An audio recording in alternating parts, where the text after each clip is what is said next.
ne wuodi dala moro kwa yalo yo makagwa dala moro mageto midonjo ga ma chumbe ne rom gi gini manorot o wangi chumbe mutegno dala mopange yien kam songo to mama moro wapoko donjo majadwen to ywak maloyo jo ywaga ja ywagra gi kotieko to wuoyo kodwa ka gima wang'eye ni dala na muwene ber no gik moko richo iye kinyubigo nyango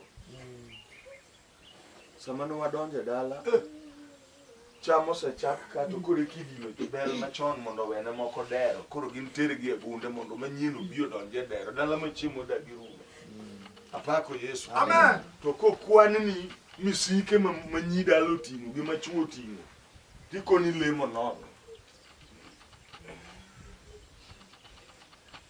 jodigri ariyo onge chuo to moro janeko mano mamon korka wagogni dalo dio wagogni pinte chumbu gate to kato gwang'o kade lakini jechien modonje dala pek molo chumbe mowango gate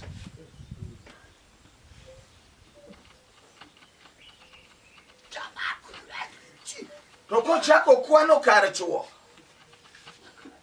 utie wi kono be mon mok nyuole nwang'o moro monyuolo puto bene kanyo dala onge gigeno lemo to nie dala muma nie dala wan kodi tulo mari kinyalo nyiero wang'i nyiero kinyalo wuoyi biro wuoyo kinyalo neno gi wang'i biro neno to pare ondamo misewuotho go gi wach misewuotho nyime pare umbo Nyasaye misewinjo nyalo misewinjo kipuonjo kuom Nyasaye kinde ka kinde pare nyalo no misega winjo ang'o momiyo nyalo ka ji to inti dong gi wuobi amina gi wende mise olo gi pak gi neno gi chachi mosemadhi gi nying maber mar lemo miyiero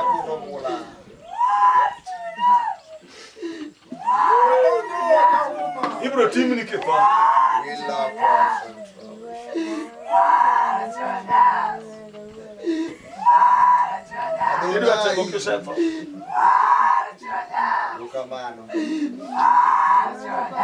kama ngegi mwana rutimni kikitagri gi lemo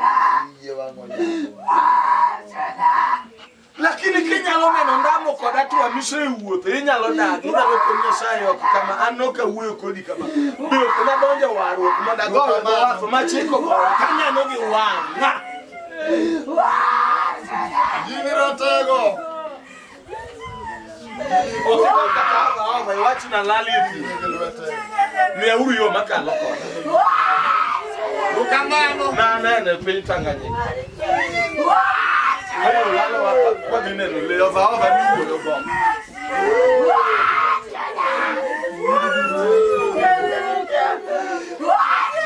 donge correction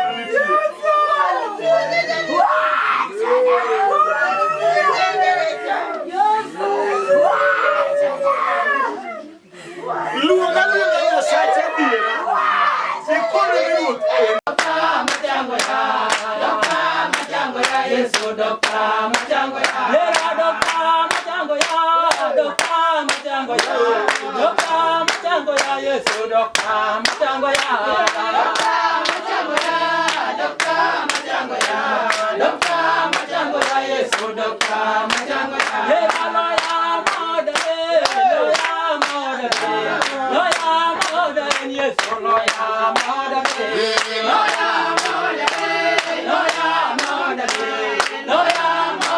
Yesu loya moda loya moda loya moda loya moda yoda loya moda loya moda Yesu loya moda yera sikan morito ya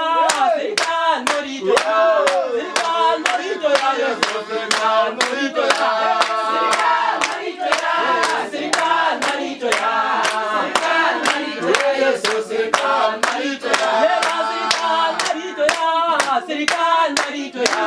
Sirikan marito ya Yesu sirikan marito ya sirikan marito ya sirikan marito ya sirikan marito ya Yesu sirikan marito ya yera police madawa police madawa police madawa police madala, police madala, police madala, police madala, yes, police madala, yeah, police madala, police madala, police madala, yes, police madala, police madala, police madala, police madala, yes, police madala,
Warruok odiero te chokruok mar wach Nyasaye e thuolo mar odhiambo machalo kod ma. Nyasaye oseiko wachne monego wuoye kodwa kod odhiambo ni. Nyasaye nochako loso kodwa gokinyi kendo ne wawinjo weche mabeyo ma Nyasaye wuoye. E thuolo masani Nyasaye ochako iko wach machielo monego jomaler mondo mi owinji. Ma momiyo akowni duondani ni kamoro amora ma itie nwang'ri mondo idonji ema weche mabeyo biro bayi. To ma wach maber monego ng'ato ka ng'ato yaki. Duong'o na mina. Amen. Chunya go ni Nyasachwa erokamano ma wasechako dendo. Kendo awinjo kaka oganda Nyasaye miyo Nyasaye duong'.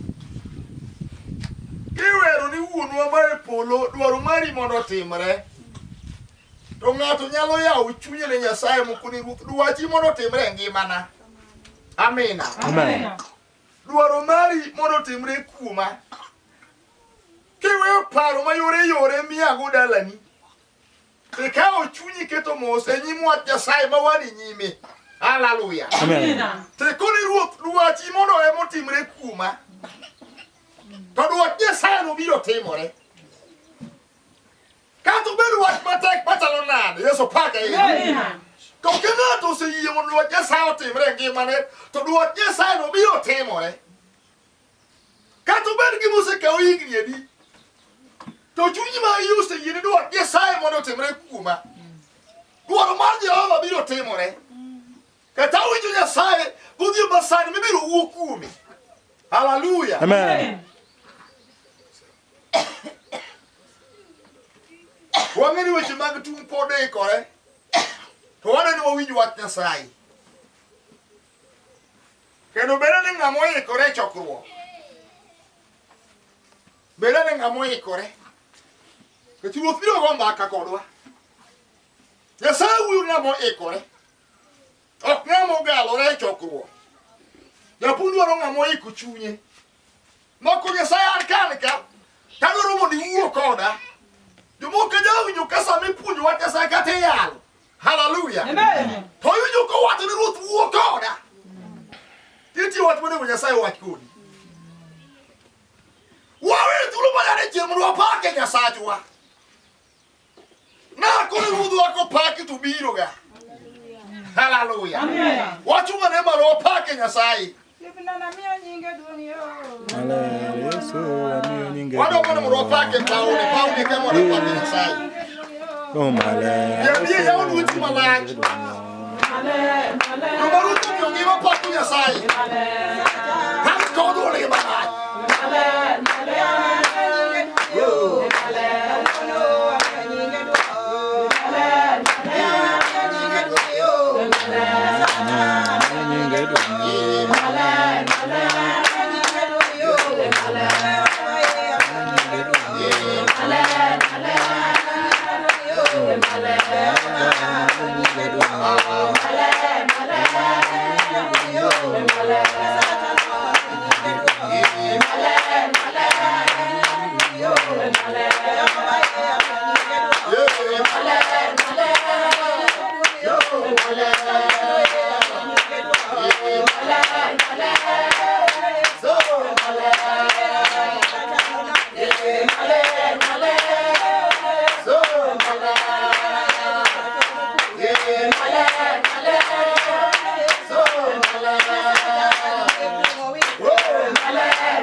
kwa pako Nyasaye.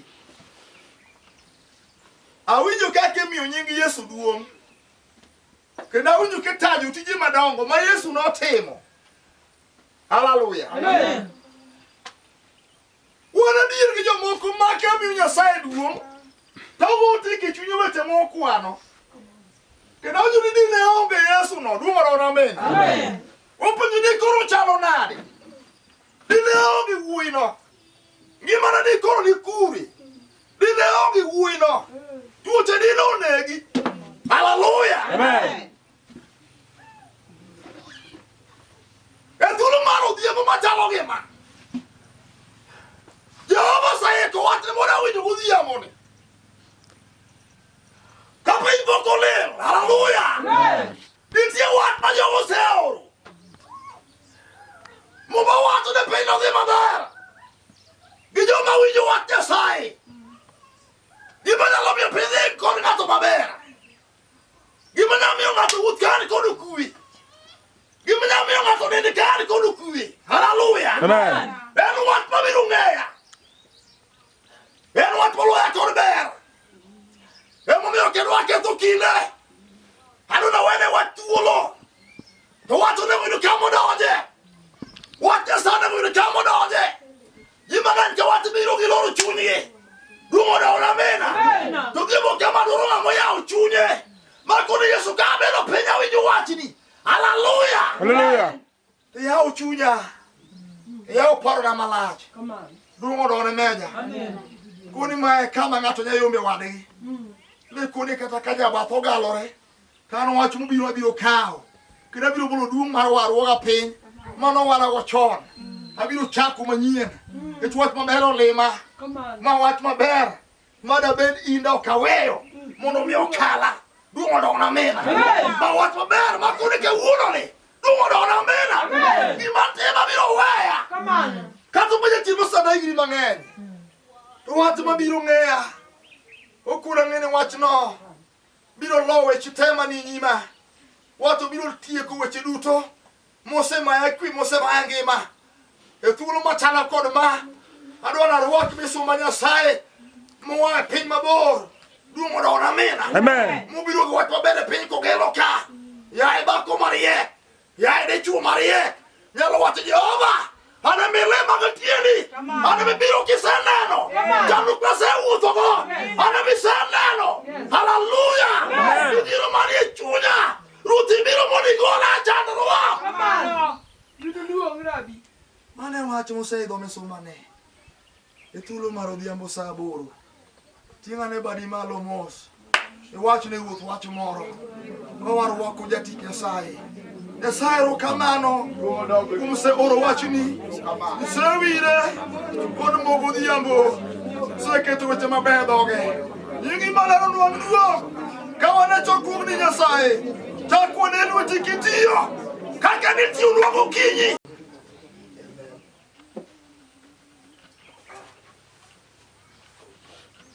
Amen.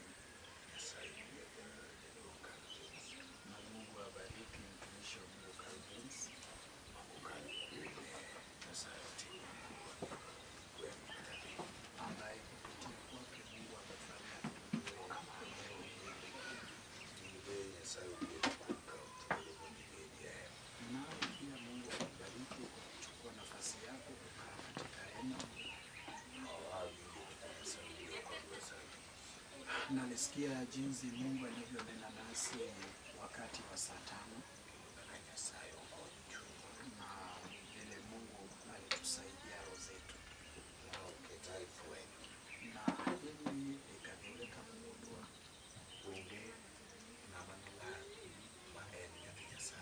hakuna mtu atakayepotea ambaye ni mtoto wa Mungu.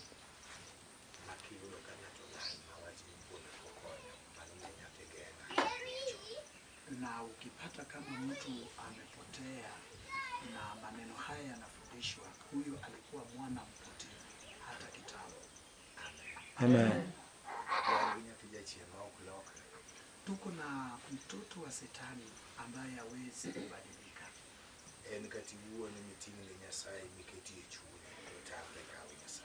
Ye hata unapozungumza naye ukabeba Mungu ukaweka moyoni mwake bado anakataa.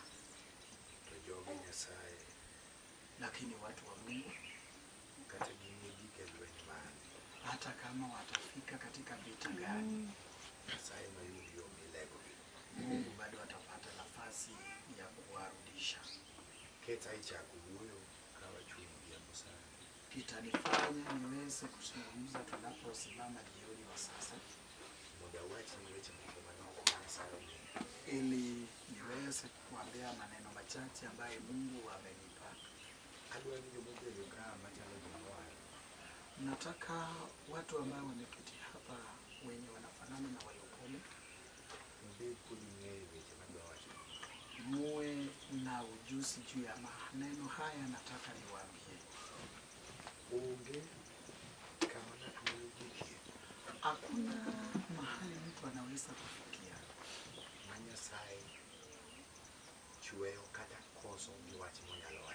ambapo Mungu anaweza kukosa neno la kumwambia. Hakuna vita ambaye mtu anaweza kufikia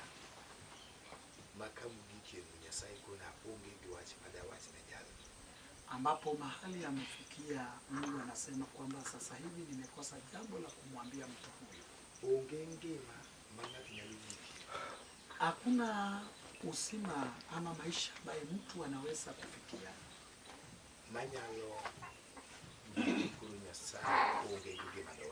ninalofika katika kiwango ambacho Mungu sasa amekosa neno la kumwambia.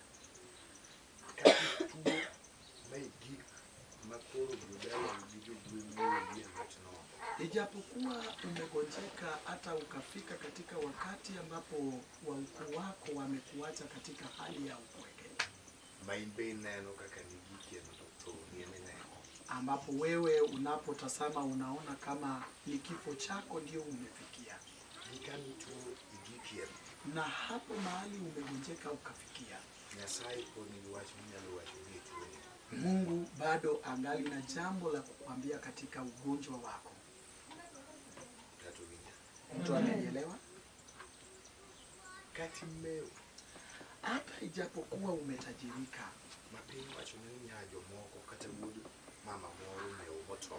ambapo ulimwengu anasema kwamba mwana au binti wa fulani ni kama ametajirika, katika kutajirika kwako bado Mungu angali na jambo la kukuambia. Na hata kama umekuwa maskini,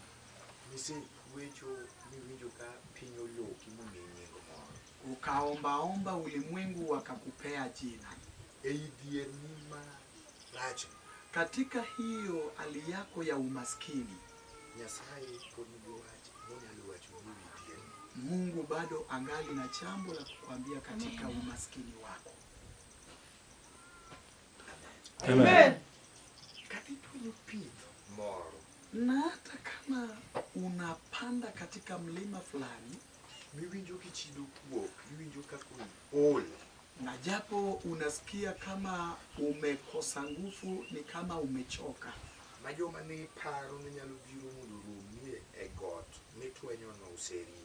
wote ambaye ulikuwa ukitamani kuwalaki katika hilo mlima wako ni kama wamekuikimbia, kwa sababu wanajeshi tunalo mlima lenye unaweza kupanda hadi utamani watakao kusuru, na wengine bado wako na ujasiri, kwa sababu akitazama anaona kama bado angali na watu ambao wanaweza kumzuru katika vita zake.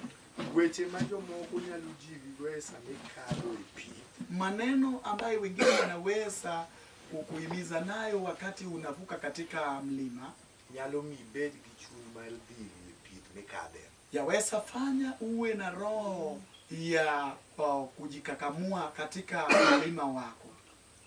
Tawacho Lakini nasema ni kata juma ni igeno mane jiwi, na hata kama wale uliowatumaini waliokuwa wakikuhimiza osewei wamekuacha, magod no chalo ka gimidongo unjare, hiyo mlima likabaki yako mwenyewe, nyinyi wawili. ng'ama uketo wa hema idala Aliyetuweka katika hema katika hili boma pod nigi wach munyalo wacho ni kama juri jowe yien, bado angali na jambo la kukwambia hapo mahali watu wamekuacha. kati dongi e dala kendi dala manonyuoli ji mang'eny, Hata kama umebaki katika boma mahali ulisaliwa watu wengi, umebaki wali ya upweke, to in midong kanyo ka ng'at motony e lwet joma nudong'. na wewe ndio umebaki hapo kana kwamba ni mtu ambaye amenusurika katika vita. Adwa na wach ni Nyasaye pod nigi wach. Ningependa nikuambia kwamba Mungu bado angali na jambo. Ang'o mawacho? Nasema nini?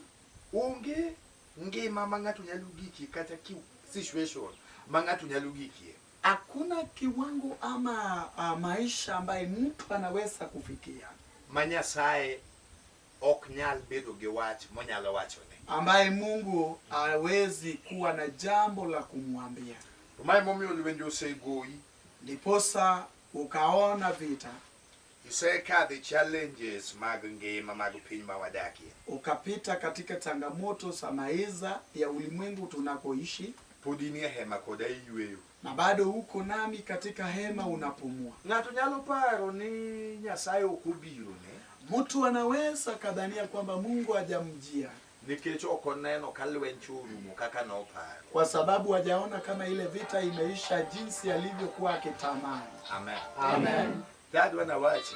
Lakini ningependa nikuambie, Chir mineno no, ujasiri wako unaona momi itwenyo pidhno to pod iwuotho. ambaye inafanya unakwea katika hilo milima na bado unatembea. Mano be yo ma Nyasaye odonjo go e wachni. Hayo pia ni njia ambaye Mungu ameingia nalo katika vita zako. Jomoko kiwango misegikie no noromo gi tho. Wengine katika hilo kiwango umefikia iliwapasa kufa, Mamoko tho iki. wengine wakafa wakasikwa. To ng'ama wanie nyime ma ok kodewo kanisegikie. Na yule tulio mbele yake asiyejali mahali umefikia, Osemi ngima makati twenyo pith to ngima moro gi dilo moro tiwinjo ka in go ngimani. amefanya uwe na uhai ambapo hata kama unapanda katika mlima lakini unasikia kama kuna usima katika maisha yako. Na penjrai, Nilikuwa najiuliza, gimomiyo kelo Nyasaye dalani. kwa sababu gani umeleta Mungu katika boma lako? Tachako winjo kaka Nyasaye wuoyo kokalo kuom dho jayalo. Na nikaanza kusikia jinsi Mungu alivyokuwa kinena kupitia kinywa cha mtumishi wake. Miere moko gwagwa makati tony go wasik miech go kudwar joma tony kodgi. Kuna boma zingine ambaye zikuchunjo hata ukijaribu kuziepuka nazo haziwezi kuepuka. Dwar gi miere makier ma uogi e tok dhako manyogoe ng'e gi kadhogo. Na kunao boma ambaye inaweza kutoka katika gongo la mke aliyebeba akinusurika naye. Mipoko lwar ni e nam kama ni paro ni inyalo tony mikad migo loka. Hadi ikasuke katika bahari mahali ambapo ulikuwa ukidhania unaweza kuvuka na kupita ng'ambo. Igole kama rach lwar ni kama rach moloyo. Ukalitoa mahali pabaya lakini ikaanguka katika sehemu mbaya sana. Omiyo sama ng'ato amalo ka Nyasaye wuoyo kode, Ndiposa wakati mtu amesimama kama Mungu ananena naye. indalo moko ne wan gi jayalo ni e chokruok mole piny Alego. Kuna nyakati tulikuwa na mtumishi wa Mungu huyu katika mkutano fulani kule Alego. Disemba machalo kama. Ilikuwa mwezi wa Disemba kama huu. To Nyasaye wuoyo koda ni adhiago ne erokamano. Na Mungu ananena nami kwamba niweze kuenda kumshukuru. To kaka no ukona na diago ero kamano no challenge. Na jinsi alivyoniambia niweze kumshukuru ilikuwa imenitia changamoto. Ani manuwe uko da koma da goma chiega no kuwo. Na ni mimi ndiye alinena nami, si hakunena na mke wangu. Winjo tuondi Nyasaye tek. Kusikia sauti ya Mungu ni ngumu. Amen. Amen. To hema ni olosin keshudual. Lakini hili hema likatengenezwa kwa ajili ya sauti. Okolosin ke chik. Sio kwa sheria. Do bedi chik, do ko bedo hema chiel. Kama ingekuwa ni amri, haingekuwa hema moja. Kechidini ni duonga ng'eyo man. Kwa sababu dhehebu yako ni kubwa, mimi natambua hiyo. To Nyasaye mialo kane yalo kechudual. Lakini Mungu huyu ambaye anahubiriwa hapa, anahubiriwa kwa sababu ya sauti. Joma no winjo duonde te. Walisikia sauti yote. Moko se kadho mayo. Wengine wakapita kwa njia ya upesi. Adwa na yao pachi kabuwe. Na ningependa niweze kufungua wazo lako ninaponena. Unyalugi kamor. Naweza kufika mahali. Inyalo bedo gi wach mikone Nyasaye donge ni wuoyo. Unaweza kumwambia Mungu kwamba si